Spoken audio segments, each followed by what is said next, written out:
Kalau sudah terjadi seorang istri dapat KDRT menuntut cerai, udah cerai, punya hak nggak nuntut harta dari suami, Ustaz? Orang yang cerai itu dia ada nafkah setika namanya iddah. Wal mutallaqatu yatarabbasna bi anfusihinna salasata quru, 3 kali suci. Jadi selama dia dalam iddah itu suami tetap memberikan nafkah. 3 bulan, ya. Nah, lalu kemudian masuk dalam kompilasi hukum Islam bahwa selama dia menikah itu dianggap mereka ini 2 orang yang sedang membuka seperti orang musyarakah, buka usaha. Nah, jadi suami itu bisa bekerja kan karena istrinya menjaga. Nah, maka itu yang banyak dituntut gonogini, harta bersama, musyarakah bersama. Nah, jadi itulah yang dia tuntut di pengadilan itu, mendapatkan gonogini, lalu kemudian selama masa iddah, habis iddah putus. Jadi memang saya lihat Pak ya, saya coba pelajari ini ketentuan hukum Islam itu dalam melindungi wanita luar biasa, luar biasa. Karena apa?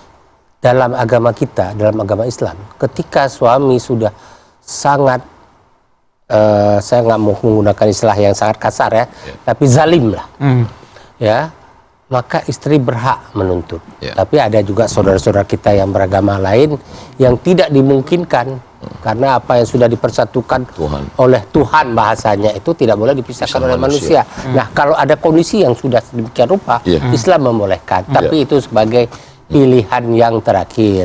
Jangan terlalu mudah. Nah, kemudian begitupun bercerai, kembali ke pertanyaan Bapak ya, tidak menghilangkan hak harta bersama. Kemudian diatur ada beberapa, misalnya pemberian, misalnya nafkah yang terhutang pun harus kita bayar. Misalnya sebulan kita membiayai istri 10 juta, ini udah 6 bulan kita nggak bayar. Begitu cerai itu kita berhak nuntut 6 bulan kali 10 juta itu 60 juta. Nah, kemudian selain masalah yang iddah 3 bulan, ada lagi beberapa hak. Pakaian harus diberikan, tempat tinggal, dan banyak hal yang harus diberikan. Bahkan dalam ketentuan hukum Islam itu juga ketika si istri merawat anak nanti, misalnya ya, kan berdampak kepada anak. Nafkah anak.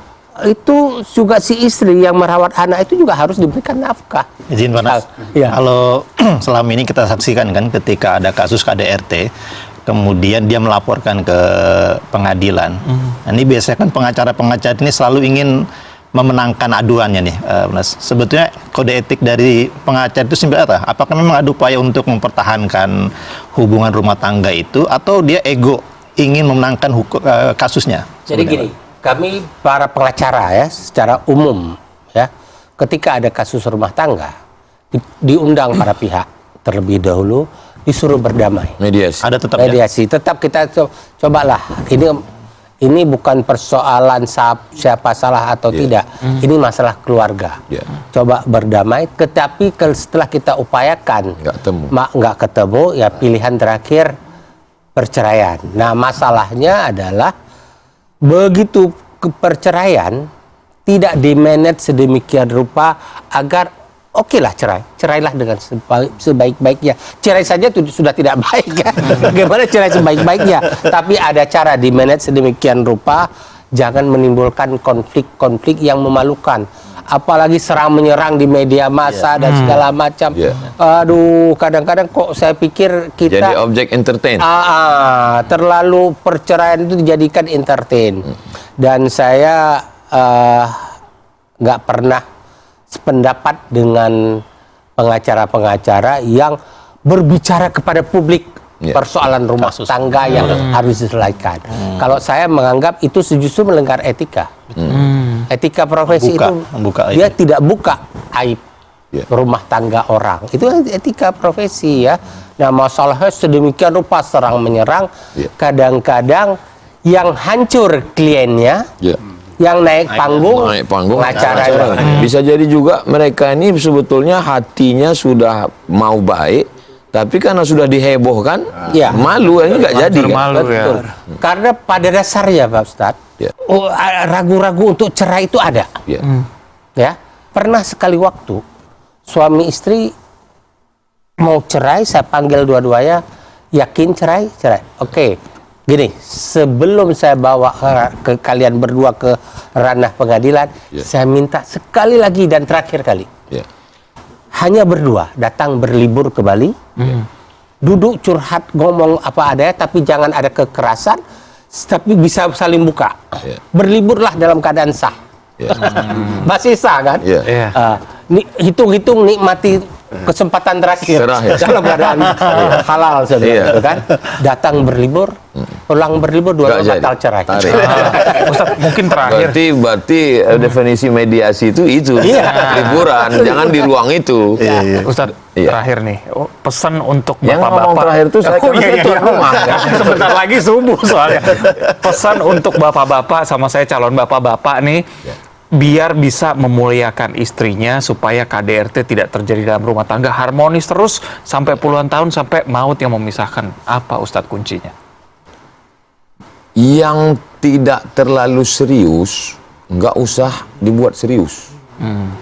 Jadi percikan-percikan api kecil ini dipadamkan, cepat dia mati. Ada teori yang dalam Islam tidak sesuai dengan praktek yang ada sekarang. Jadi dalam teorinya seorang laki-laki prosesnya sampai ketolak itu yang pertama fa'izuhunna, nasihat. Wahjuruhunna fil madaji', pisah tempat tidur. Wadribuhunna, istilah Pak Nas, pukul sayang.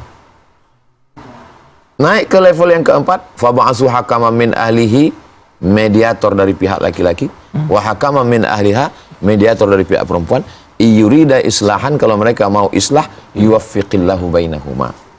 Level 4. Enggak mempan juga, naik ke level kelima, dijatuhkannya talak. Jadi talak itu baru jatuh pada level kelima.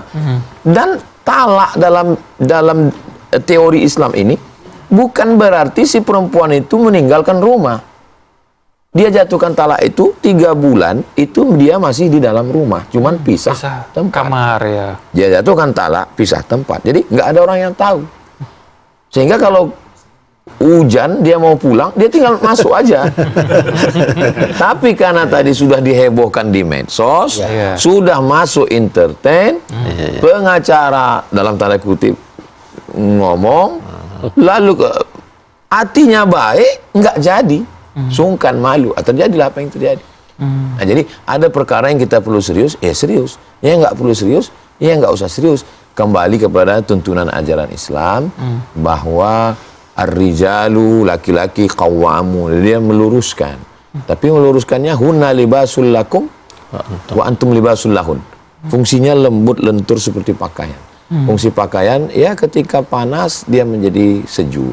Ketika sejuk dia menghangatkan. Nah, jadi insya Allah dia tidak banyak teori.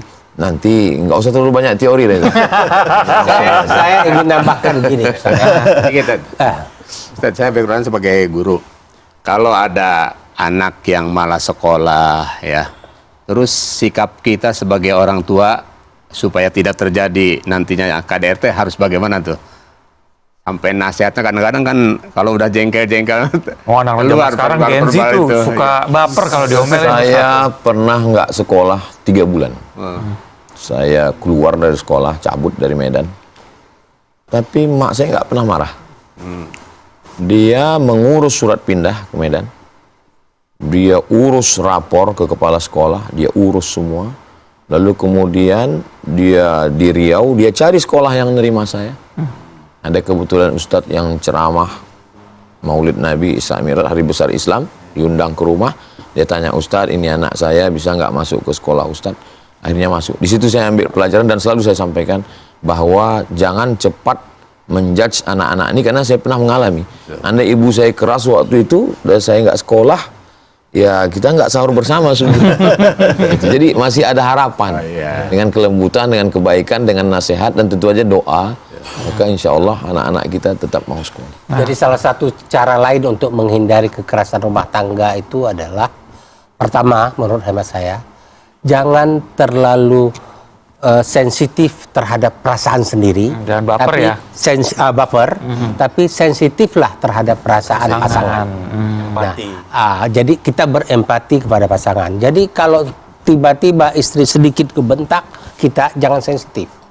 Tapi sadarlah bahwa kalau suara kita ngebentak ke istri, Akan sakit. dia akan tersakiti itu Iya. kunci utama kalau menurut hemat saya. Anggap Dan aja mengurangi azab. Kemudian ya sering Pak Ustadz kita suka bilang begini, kamu inginkan saya sebagai istri seorang istri yang bagaimana? Nah, kalau waktu perkawinan kita suka ngomong istri sebagaimana Khadijah dan Siti Aisyah memperlakukan Rasulullah. Wah, hebat kan? Si istri tanya, kamu pengen suami seperti mana? Rasulullah. Sebagaimana Rasulullah memperlakukan Khadijah dan istri-istrinya, gitu kan? Tapi itu enak dan keren kalau diomongin. Prakteknya susah. Tapi lakukanlah upaya-upaya untuk ke arah sana. Itu saja. Ustadz, kayaknya udah mulai kedengaran Lagi suara azan, masjid ya. sayu ya. Kita sekalian pamit, tapi sebelumnya biasa selfie dulu. Selfie dulu, Rapat sini. biar memotivasi ya. Kita sama-sama menjaga keluarga kita. 1, 2, 3.